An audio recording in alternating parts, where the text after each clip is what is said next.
They say fire purifies, but that's a lie. Fire obliterates, leaving behind scorched earth, fragments of a life reduced to ash, impossible to rebuild. My story didn't ignite in flames, but in the hushed desperation that led me to him, a young man who flashed a life beyond the four walls that had been my world for years. Our affair, it wasn't a beginning, nor an end, just a spark, and what followed was a wildfire devouring everything precious, leaving only embers and regrets. Now, standing amidst the wreckage, I question if I ever truly knew myself, or if the fire merely exposed the truth I'd kept buried. It was a Tuesday, unremarkable as any other, when Jake walked into my life.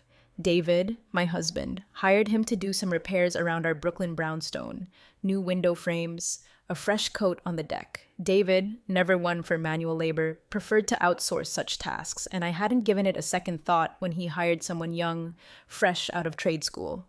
But when Jake arrived, something about him snagged my attention. He was tall, powerfully built, with a face that looked sculpted by life's harder knocks. He wore a faded denim shirt, jeans splattered with paint, and his eyes held a restless intensity, strangely familiar. It was as if he carried secrets, burdens, a darkness I could sense but not quite see. I wasn't looking for trouble. Trouble was the last thing on my mind. My life was calm, predictable, a rhythm of raising Emily, keeping a tidy home, filling the spaces with book clubs and neighborhood walks, but it had also grown hollow. David and I had settled into a comfortable routine, passion long faded, days blurring into a monotonous stream. I watched Jake work, catching glimpses from the kitchen window as he stained the deck, his muscles flexing with each stroke. Harmless, I told myself, just an older woman's innocent curiosity.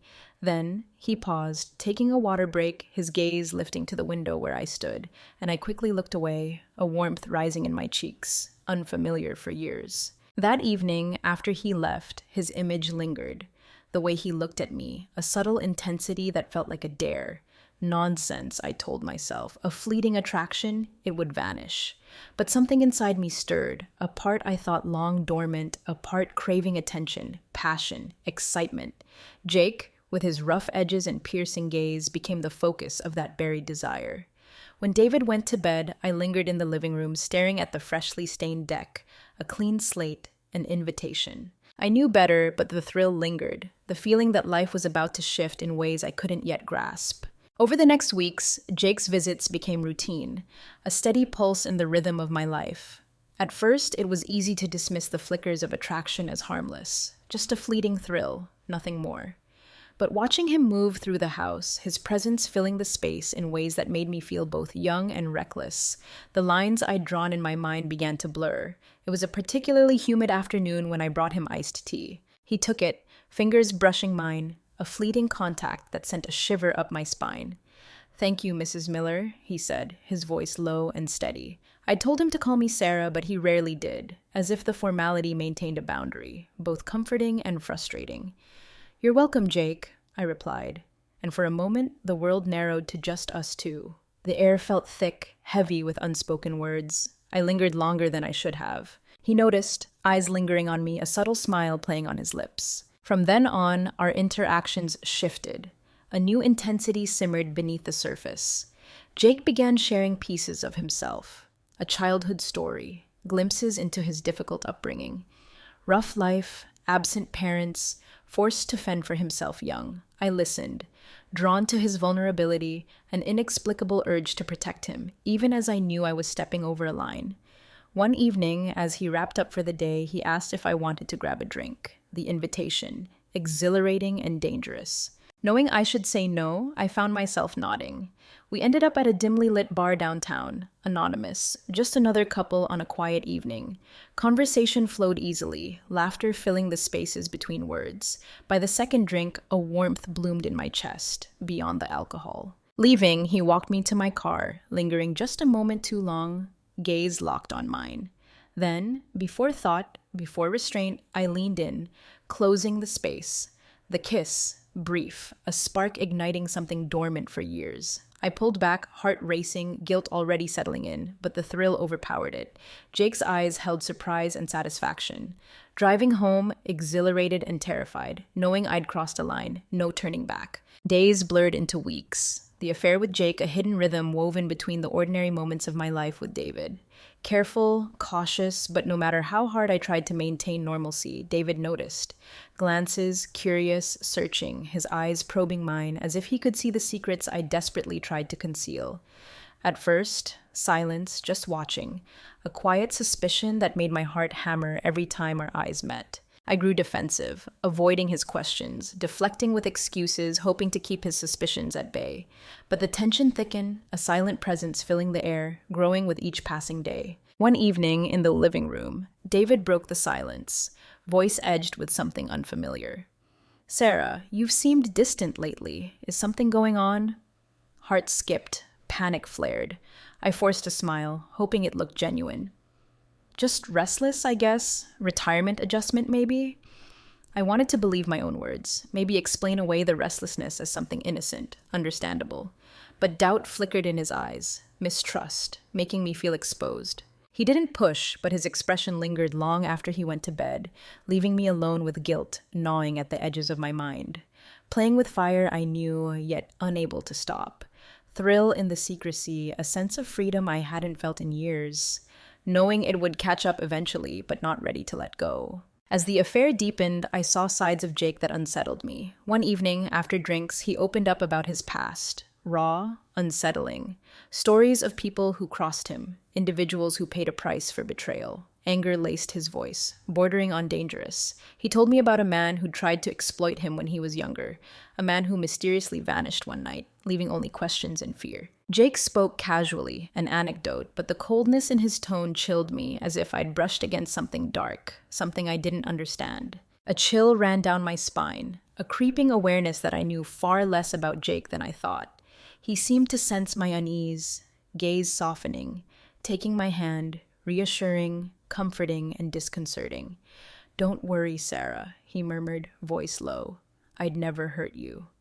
I forced a smile, nodding, but the words echoed, filling me with dread. Part of me wanted to pull away, end it, but the thrill, the pull of his intensity, kept me tethered. Just a story, I told myself, a glimpse into his past. But doubt lingered, a shadow growing with each encounter. Soon, Emily noticed too. Dinner, one evening, her eyes scanning the room, perceptive, making me feel exposed. She asked about the new deck stain, the repairs, and when I mentioned Jake, her expression shifted, suspicion flickering. "Mom, you seem different," she said carefully, concern in her voice. "Is everything okay? You seem preoccupied." I brushed it off, deflecting with the same excuses I gave David, but Emily's eyes held doubt, quiet suspicion, unconvinced. I tried to reassure her, but words felt hollow, attempts at casualness falling flat. Emily knew me too well. Intuition sharp as ever, her concern deepening with each evasive answer. Days later, Emily returned unexpectedly, catching Jake leaving. Her expression darkened, shock and anger flashing as she watched him drive away. Confrontation, voice laced with frustration, demanding to know who he was, why he was here. I tried to calm her, explaining repairs, but Emily wasn't satisfied. She pressed, questions insistent, worry transforming into anger as she realized the truth I struggled to hide. In that moment, the weight of my choices crashed down. Actions affecting more than just me, tearing at the fabric of my family, watching the hurt in her eyes, a pang of guilt, recognition that I'd gone too far, crossed lines I could never uncross. Yet, promising to end it, a part of me knew it was too late. Flames had already spread, leaving a path of destruction. Days passed, guilt didn't fade. Every stolen moment with Jake felt increasingly fraught, as if our secret was ticking, ready to explode. Jake sensed my hesitation, pulling back, excuses to end meetings early, responses cooling. But his intensity grew. One evening, tense conversation about our future, he looked at me, chilling determination in his eyes. "Sarah," he began, voice steady, firm, "you can't live two lives. Choose, me or him." Words like a slap, fear rising in my chest. No longer the young, impulsive man who'd excited me. Now, dangerous, possessiveness barely hidden beneath calm exterior. I tried to laugh it off, tell him it was just an affair, nothing more. Jake's face darkened, jaw tightening. "Serious," he said, stepping closer. "Not some fling, Sarah. Walk away, David finds out. And trust me, he'll find out more than just a few secrets." The threat hung between us, spiraling. What once thrilled now felt like a trap. I managed composure, murmured assurances we'd find a solution. But leaving, dread curled deep within, no longer in control, tethered to a man willing to destroy everything to keep me. Late one night, smoke smell drifted into our bedroom, stirring me awake. Disoriented, pungent scent filling the air. David lay still, oblivious. Pulse quickened, shaking him awake, panic setting in as he jolted, blinking confusion. David, house, burning, I whispered urgently, words barely out before faint crackling from downstairs. Rushed out of bed, descending stairs. The sight sent shock of terror. Flames licking up living room walls, devouring furniture, crawling to the ceiling. Fire roared, heat suffocating. David grabbed my arm, dragging me to the front door. Outside, gasping for breath, clutching David's arm as night filled with sounds of our home burning. Flames crackling, spitting, tearing through walls, neighbors gathering, faces orange lit but barely registered them. Mind racing, single thought, Jake. Hadn't seen him that day. No calls, no messages, but a feeling this was him. Fire set to send a message, show me he had power to ruin my life. Stomach twisted, realizing depth of mistake, price of desire that once seemed harmless. Firefighters arrived, extinguishing blaze. Numb, reality of what I'd done settling heavily. Thought I could control this, keep life with David safe from shadows of affair. But flames told a different story. Choices no longer secrets, consequences, ones that could burn everything to the ground. Days after fire, remnants of our house, charred, blackened, a haunting reminder of destruction from a single spark. David and I stayed with Emily, who welcomed us. Open arms, quiet concern. Few questions, but worry in her eyes as she helped us settle, glances lingering. Days later, Detective Reynolds arrived, somber expression, surveying damage. Questions pointed, probing, polite distance, but sensing suspicion. Asked about intruders, anyone holding a grudge. Carefully measured words, weight of lies pressing down. David, oblivious, described incidents, argument with contractor, local teens vandalizing yards. But Detective Reynolds' eyes lingered on me, gaze sharp, noting discomfort when he asked if there was anyone else in my life involved. Heart raced, palms clammy, forced calm facade. No, I replied, voice steady. Insides churning. No one comes to mind. Detective nodded, expression unconvinced. As he left, new investigation just begun. Fire, merely the beginning of a nightmare far from over. Day after detective's visit, silence unbearable. Called Jake. Phone ringing, tension prickling skin. Each unanswered ring tightening coil of fear. Finally, picked up, voice smooth, almost indifferent. Enjoy the show, Sarah, murmured, casualness chilling. How could you? I whispered, voice thick with anger, fear. You nearly killed us. Jake chuckled, laughter cold, devoid of warmth. Didn't do anything, Sarah. Just a reminder. You're mine. You don't walk away. Anger flared, dampened by helplessness. Tried to reason, pleaded to let me go, leave my family out of it. Jake's voice remained steady, each word chilling reminder of control. Don't understand, Sarah. Tone softening, almost sinister. We're in this together now.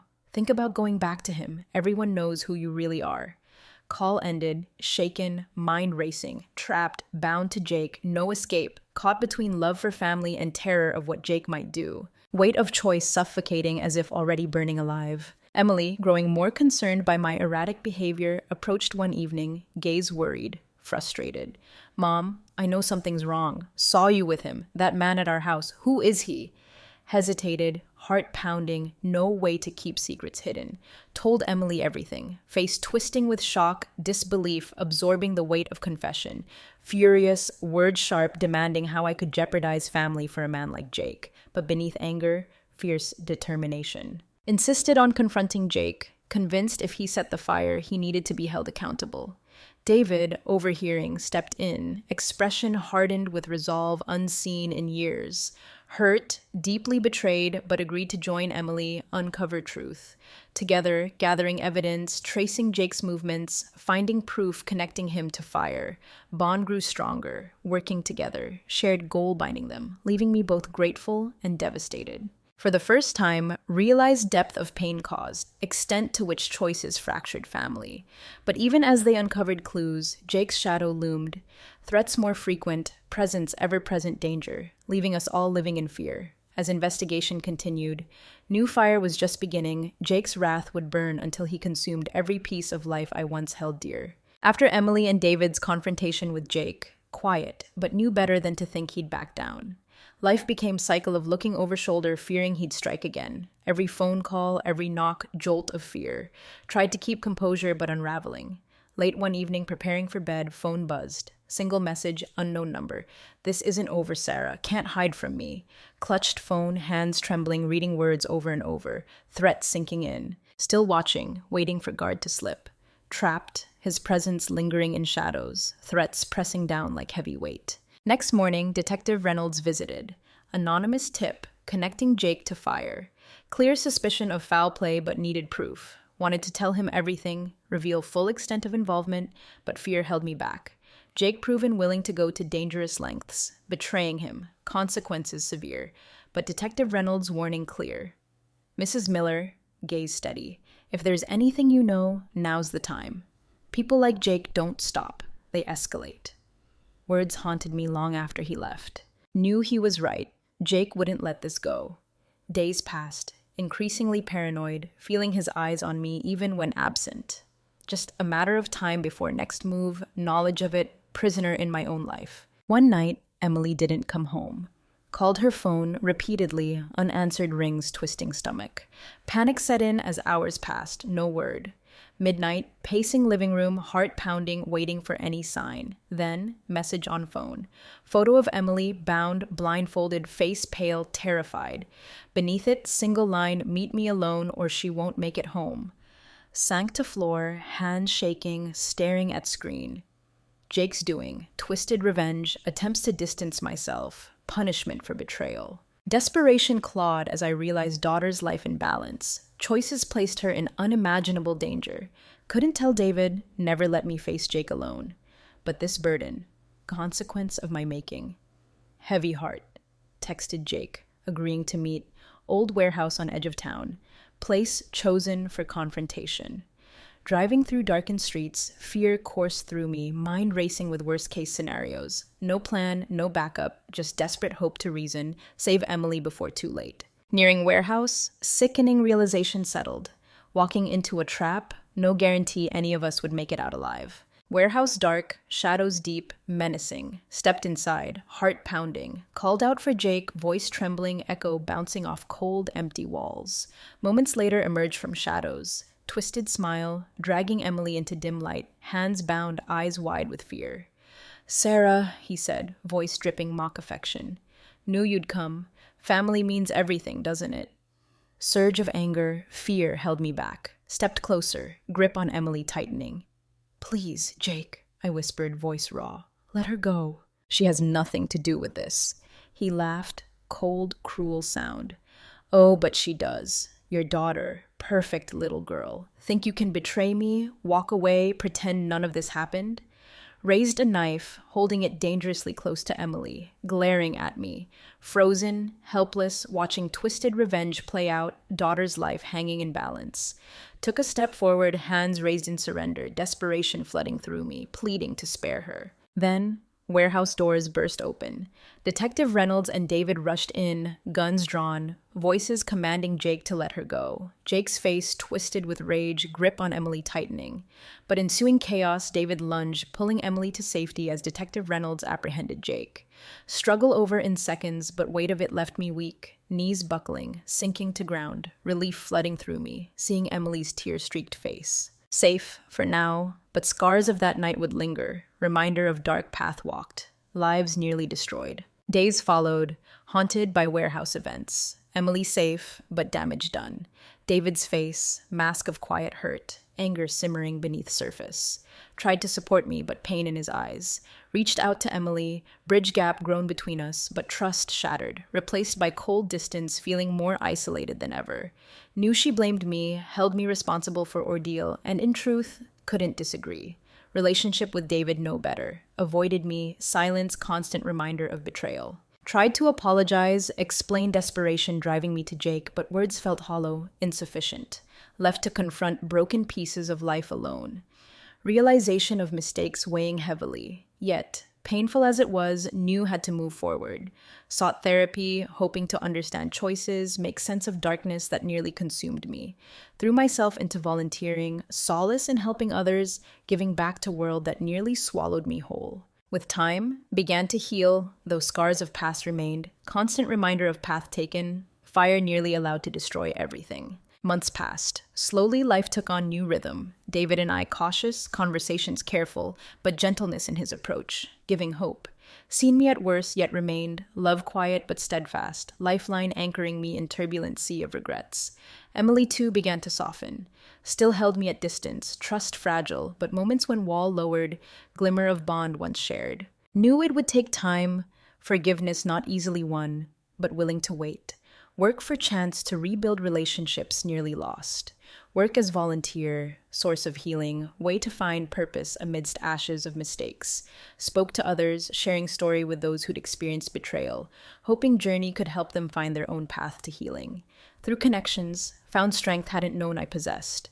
Resilience forged in fires of own regrets. Looking forward, quiet peace, knowledge I could shape future, more than past mistakes. No longer bound by choices made, no longer haunted by man who once held life in his hands. In stillness of evening, as sun set beyond horizon, stood by window, watching world settle into darkness, and for the first time felt free. Weight of regrets lifted, replaced by sense of purpose, carrying me forward, one step at a time.